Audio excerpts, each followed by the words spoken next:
자, 여러분들 우리가 지난 시간에는 자, 집합이 무엇이고 자, 집합을 어떻게 표시해야 되는가 집합의 표시법에 대한 내용을 자, 살펴봤습니다. 자, 그런데 자, 이번 시간에 우리가 해보려고 하는 거는요. 자, 뭐냐면은 집합의 분류법이 되겠습니다. 자, 그렇다면 집합에는 어떤 종류의 집합들이 있는지 그 집합의 분류법에 대해서 자, 하나씩 살펴보고요. 그리고 또 이제 후반부에는 그 어떤 그 집합이 있으면 그 대상들이 있을 거 아닙니까? 그러면 그 대상들이 도대체 몇 개인지, 그 개수를 표시하는 자, 그런 방법들도 자, 한번 살펴보도록 하겠습니다. 첫 번째 보면은요, 자, 우리가 집합을 분류할 때, 가장 일반적으로 많이 쓰는 게요, 자, 일반적으로 가장 많이 쓰는 방법이, 바로 원수의 개수를 가지고 그 집합을 분류를 하게 됩니다. 자, 그래서 집합은 우리가 크게 나누어 보면 이제 두 가지가 있는데요. 자, 첫 번째는 유한 집합이 있고요. 자, 두 번째는 무한 집합이 있습니다. 자, 유한 집합이라는 것은요, 그 집합 안에 들어있는 원소의 개수를 자, 우리가 정확하게 알 수 있을 때, 자, 이거를 우리가 유한 집합이라고 합니다. 예를 하나 여러분들 들어서요. 자, 만약에 A 집합이 있는데, 자, 지난 시간에 스님이 많은 예를 들었던 뭐 6의 양의 약수를 한번 써볼까요? 자, 이렇게 만약에 돼 있다. 그러면 어떻습니까? 1, 2, 3, 6. 정확하게 원소가 몇 개입니까? 4개죠. 이렇게 여러분들이 정확하게 셀 수 있다라고 한다면, 자, 이거는 유한 집합이라고 볼 수가 있습니다. 자, 그리고 또 하나 예를 한번 들어볼까요? 자, 1, 2, 3 하고요. 자, 땡땡땡 하고, 자, 만약에 100이라고 한번 해봅시다. 자, 그러면 여러분들, 자, 이 집합 안에, 자, 원소가 몇 개 들었습니까? 하나, 둘, 셋, 넷. 이렇게 될 겁니까? 그러면 안 된다고 그랬죠. 자, 이 중간에 땡땡땡이라는 것은 그 중간에 수가 생략된 겁니다. 그러니까 이 B라는 집합은요, 1에서부터 100까지, 자, 100개의 원소를 가지고 있는, 자, 그런 집합이라고 볼 수 있습니다. 자, 그렇다면은 이 B 집합도 원소가 몇 개인지 정확하게 알 수 있죠. 자, 그렇기 때문에, 자, 집합 B도 유한 집합에 포함된다. 이렇게 볼 수 있습니다. 자, 그러면은 무한집합이라는 것은 뭐냐면요. 자, 원소가 무수히 많은 집합입니다, 여러분들. 자, 이번에는 C집합이라고 한번 해볼까요? 자, C집합에 있는데요. 예를 들어서, 자, 2, 4, 6, 8, 뭐, 10, 뭐, 좀 아쉬운가요? 그러면 하나 더 쓸까요? 자, 12. 자, 땡땡땡. 만약에 이런 집합이 있다고 합시다. 그러면은 이거는 어떻습니까, 여러분들? 자연수 중에서 짝수만을 쫙 모아놨죠? 자, 그런데 그 원소가 몇 개인지 우리가 도저히 알 수 없어요. 그래서 왜냐면 계속 진행형이기 때문에.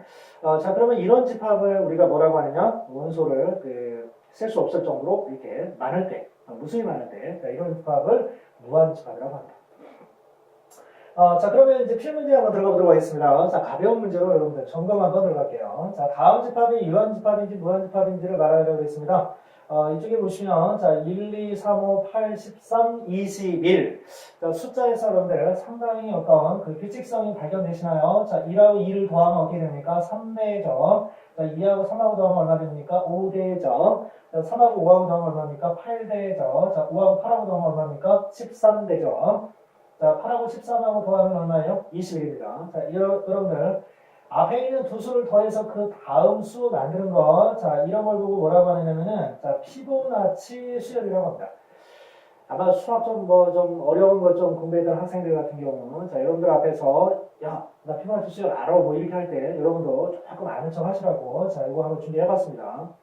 자, 피보나치 수열은, 자, 앞에 있는, 자, 두 수를 더해서, 뒷수를 계속 만들어갈 수도 있고요.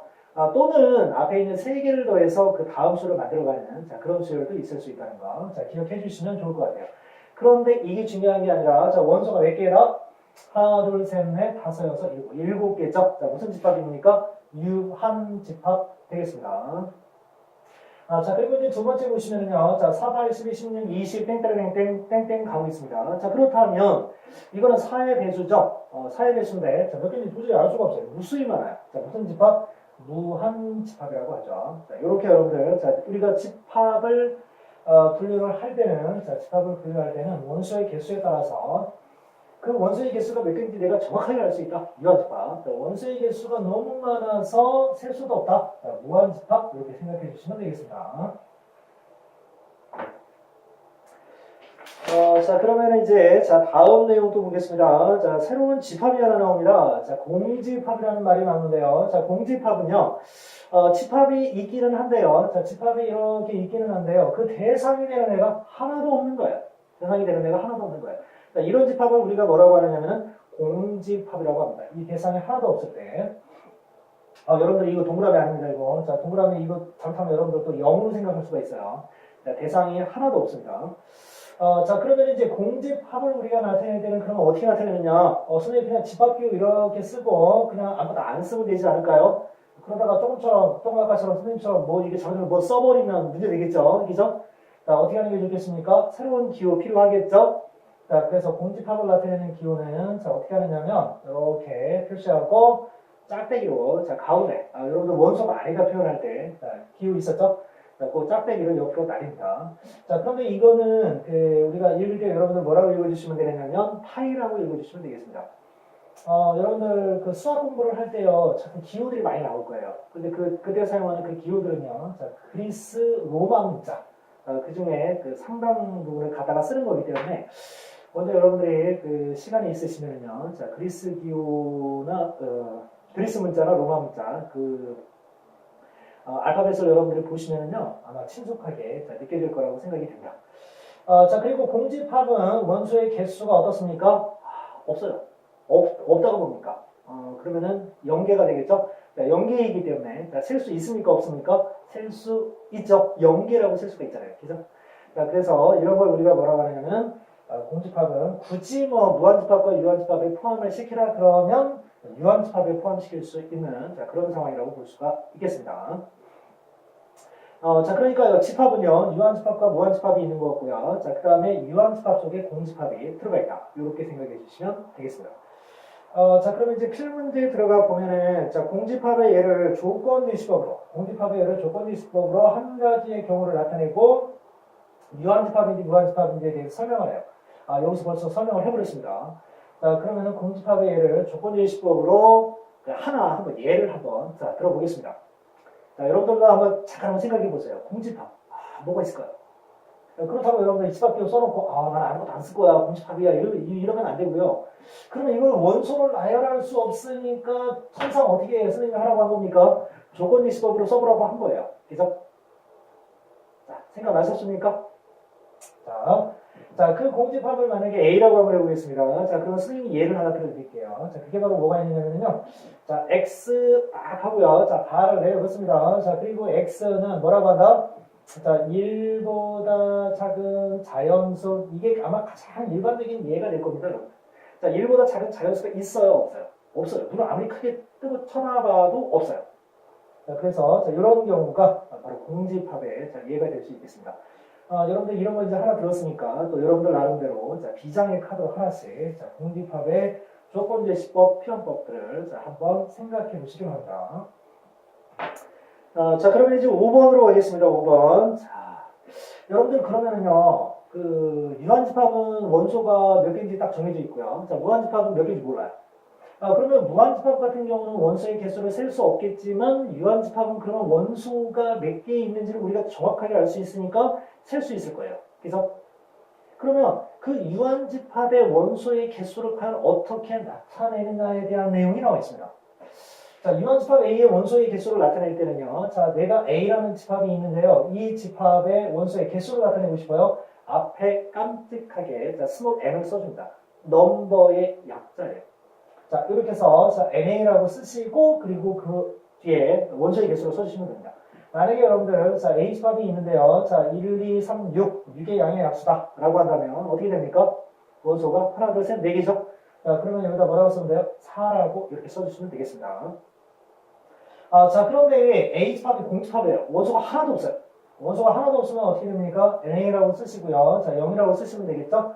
자, 이렇게 표현을 해주시고. 자, 그런데 어떤 집합의 원소의 개수가 하나도 없답니다. 자, 그러면 그 집합은 틀림없이 뭐다? 공집합이다. 라고 우리가 이렇게 반대로도 생각을 해볼 수 있겠죠. 자, 그래서 그런 내용 여러분들 기억하시고요. 아마 여러분들이 집합의 원소의 개수를 셀 때요, 최고 많이 혼란스러워하는 예가 있습니다. 그 예가 뭐냐면요. 자, 첫 번째, 이렇게 공집합으로 표현이 될 때, 그 다음에 집합기호 안에 공집합이 들어있을 때, 그리고 집합기호 안에 0이 들어있을 때. 자, 여러분들, 자, 이거 선생님이 이거 이렇게 가리고요. 여러분들 만약에 이거 원소의 개수 몇 개입니까? 이거 원소의 개수 몇 개입니까? 이거 원소의 개수 몇 개입니까? 라고 했을 때, 자, 어떻게 하실 수 있겠습니까? 자, 결정하셨어요? 자, 공개합니다. 공집합 같은 경우는요, 원소가 하나도 없다라고 했으니까 뭡니까? 원소의 개수가 0개죠. 그래서 0개입니다. 자, 그런데 요 집합을 보면은요, 요 집합의 원소의 개수를 표현하기 위해서 이렇게 표현할 겁니다. 자, 그러면은 이 그 집합 기호 속에는요, 공집합이라는 원소가 한 개가 들어있어요. 그죠? 자, 그래서 이 집합은, 원소의 개수가 몇 개냐면 한 개가 되는 겁니다. 여러분들 조심하셔야 돼요. 그냥 공집합만 딱 생각하고, 없어. 0 딱 쓰시면 딱 틀리죠. 자, 조심하셔야 됩니다. 자, 그리고, 자, 이거는 여러분들 그 집합 기호 속에 뭐가 들어있습니까? 원소 0이 들어있죠? 0이 들어있습니다. 자, 그러면 0이 들어있으면 어떻게 되겠습니까? 0이 들어있으면 이것도 뭐라고 할 수 있느냐면은 n 하고요. 자, 그 다음에 집합 기호 하고요. 자, 이렇게 해서 이것도 한 개라고 여러분들이 이야기를 해주셔야 됩니다. 자, 한 개라고 이렇게 이야기를 해주셔야 되고요. 이게 0이니까 그냥 0이라고 쓰는 사람도 있어요. 자, 그래서 선생님이 조금 업그레이드된 문제 하나 여기 소개하자면요. 집합기호 속에 0하고 1이 들어있습니다. 그러면 우리가 일반적으로 생각할 때 원소 기호가 몇 개냐고 그러면 하나, 둘 이렇게 생각해야 돼요. 그죠? 자, 그래서 2라고 쓰면 되겠죠. 2라고 쓰면 되는데, 이거 0이니까 정말 여러분들 친구 중에 그런 친구가 있는지 없는지 한번 확인해 보세요. 0이 있잖아요. 0은 아예 안 포함시켜줍니다. 숫자에. 0 없는 거예요. 이거 0 있잖아? 0 없는 겁니다. 자, 그래서 그냥 0은 제외시키고요. 그냥 0개라고 쓰는 그런 친구들 분명히 있을 겁니다. 그런 친구들 여러분들이 잘 돌봐주셔야 됩니다. 개수가 한 개라는 거를 이렇게 확인시켜 주셔야 돼요. 자, 그리고 이런 경우도 여러분들 마찬가지예요. 그런 친구들이 실수를 할 수 있는 그런 경우가 뭐냐면요. 0하고 1이 있어요. 자, 그럼 0은 없는 거니까, 빼고, 자, 1만 여기다 딱 해가지고, 이 집합에는 원소가 한 개 있어. 이렇게 하는 친구들이 있을 수 있습니다. 자, 이런 경우는, 여러분들은 선생님 강의를 이렇게 듣고 나서는 확실해질 거예요. 그래서, 자, 그렇지만은, 고등학교 1학년 2학기 때 그 집합을 배우면서 원소의 개수를 세는데 어려움을 겪는, 자, 이런 친구들한테 여러분들이, 이 내용을 토대로 해서 도움을 줄 수 있기를 바랍니다. 그 친구들이 왜 그런지 심리를 아셔야 돼요. 심리. 0은 없다고 생각하기 때문에 집합기호 안에 0이 있어도 원소에 포함을 시키지 않는 겁니다. 여러분들도 아주 그 흔한 실수의 예를 선생님이 한번 들어드릴까요? 이런 학생들도 있었습니다. 어떤 학생들도 있었냐면요. 이렇게 그 집합이 있는데요. 그냥 집합기호만 한번 써볼까요? 집합기호. 자, 선생님이 여기 지금 두 가지 예를 들어드린 거는 0, 1, 2, 3 이렇게 있을 때 그 학생들이 0은 포함 안 시키고 그냥 3개 이렇게 하는 경우가 있다고 그랬잖아요. 자, 그런데 여러분들 이런 아주 정말 너무 안타깝게 틀리는 학생들도 있습니다. 자, 2, 3, 4, 5 이렇게 숫자가 써져 있을 때요. 자, 마지막 이 숫자에 강한 어떤 삐를 느낀 거죠. 이 강한 삐를 느껴가지고 원소의 개수가 몇 개냐고 하니까 그냥 본능적으로다가 5라고 쓰는 학생들도 있습니다. 여기 1이 없잖아요. 그래서 1이 없어서 원소는 어때요? 하나, 둘, 셋, 4개죠? 자, 이렇게 됩니다. 그래서 이게 잘못됐다는 거예요. 4개인데 5개라고 쓰는 거죠. 끝에 있는 숫자만 보고. 자, 그렇게 어려움에 처한 친구들도 여러분들이 도와줄 수 있는 상황이 되시길 바랍니다. 자, 그러면 선생님, 원소의 개수를 세는 가장 좋은 방법이 뭔가요? 라고 했을 때, 그런 친구들한테 여러분들이 막 수십 마디, 수백 마디를 한다고 하더라도 친구들은 이렇게 하면서 머리만 긁고 있을 거란 말이에요. 자, 이런 친구들을 위해서 아주 결정적인 비법을 하나 소개시켜 드리면요. 그 친구의 오른쪽 손가락, 두 번째 손가락을 딱 잡고요. 이렇게 3개 합니다. 하나, 이렇게. 한 개잖아요, 한 개. 하나, 둘, 2개예요. 그래서, 자, 그럼 이것도 어떻게 합니까? 하나, 둘, 셋, 넷. 이렇게 해서 4라고 써주시면 되겠죠? 자, 이거 5 아닙니다. 자, 이런 식으로 친구한테 도움을 주신다면 그 친구가 굉장히 빠르고 쉽게 이해를 할 뿐만 아니라 여러분들을 아주 대단한 사람으로 이렇게 대접해 줄 겁니다. 어떻게 또 합니까? 여러분들한테 맛있는 이것도 아이스크림이나 초코파이나 이런 것도 사줄지도 모르잖아요. 그죠? 자, 그러면 이제 필문제를 한번 보도록 하겠습니다. 자, 5, 7, 9, 11, 15를 원소로 갖는 집합 A의 원소의 개수를 구하라고 했습니다. 자, 원소의 개수는요. 자, 하나, 둘, 셋, 넷, 다섯. 아주 기본적인 방법 써봅니다. 자, 그러면 어떻게 돼요? A 집합의 원소의 개수는 5개 이렇게 되고요. 자, 그리고 요 경우에 또 원소의 개수를 구하라는 그런 문제가 나와 있습니다. 자, 몇 개입니까? 하나, 둘, 셋, 넷. 자, 4개죠. 자, 이렇게 해서 이 집합의 원소의 개수는 4개다라고 표현을 해주면 되겠습니다. 이번 시간에는요, 여러분들, 자, 선생님 여러분들과 같이 그 집합의 그 종류를 살펴봤습니다. 집합을 어떻게 우리가 분류할 수 있느냐. 유한집합과 무한집합이 있었고요. 자, 그리고 유한집합 같은 경우는 원소의 개수를 셀 수 있는데 어떻게 세야 되는지, 그리고 무엇을 조심해야 되는지, 이런 부분에 대해서 살펴봤습니다. 자, 여러분들 수고하셨습니다.